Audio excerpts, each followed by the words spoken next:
রাজ্য সরকারি কর্মচারীদের ডিএ নিয়ে এই মুহূর্তের গুরুত্বপূর্ণ আপডেট।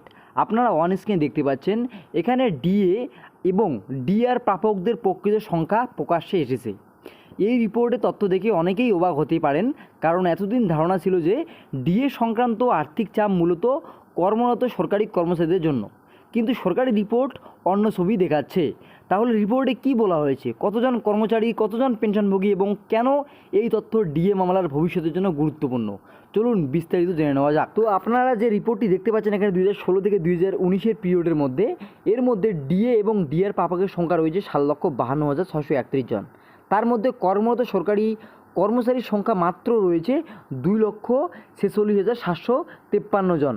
তো অর্থাৎ মোট প্রাপকদের মাত্র 32.79% কর্মচারী। অন্যদিকে পেনশনভোগী, পরিবার পেনশনভোগী এবং অবসরপ্রাপ্ত বা প্রাক্তন কর্মীদের সংখ্যা মিলিয়ে দাঁড়াচ্ছে 5,05,878 জন, যা মোট প্রাপকের 66%রও বেশি।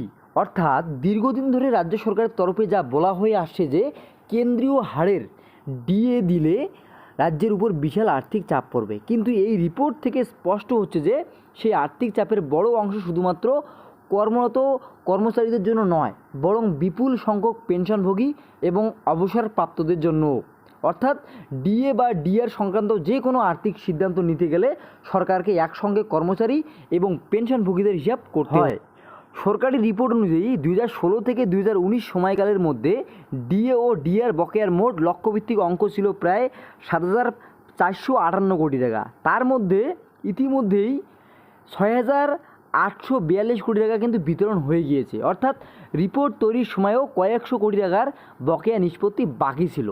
তো সমস্যাটা কোন জায়গায়? বর্তমানে সুপ্রিম কোর্টে ডিএ সংক্রান্ত মামলা অত্যন্ত গুরুত্বপূর্ণ পর্যায়ে রয়েছে। যদি আদালত কর্মচারীদের পক্ষে চূড়ান্ত নির্দেশ দেয়, তাহলে রাজ্য সরকারকে শুধুমাত্র বর্তমানে কর্মচারীদের নয়, পেনশনভোগী এবং অন্যান্য প্রাপকদের ক্ষেত্রেও আর্থিক ব্যবস্থা করতে হতে পারে।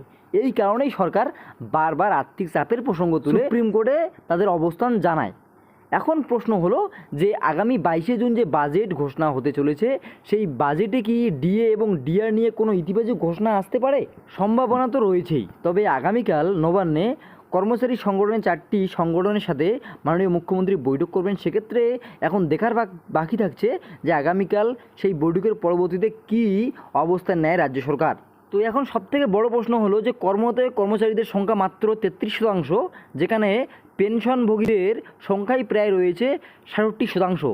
তো এই ডিএ এবং ডিআর সংক্রান্ত আর্থিক পরিকল্পনায় কি পেনশনভোগীদের বিষয়টি সবচেয়ে বড় ফ্যাক্টর? আপনাদের মতামত অবশ্যই কমেন্ট সেখানে কমেন্ট করে জানাবেন। ধন্যবাদ।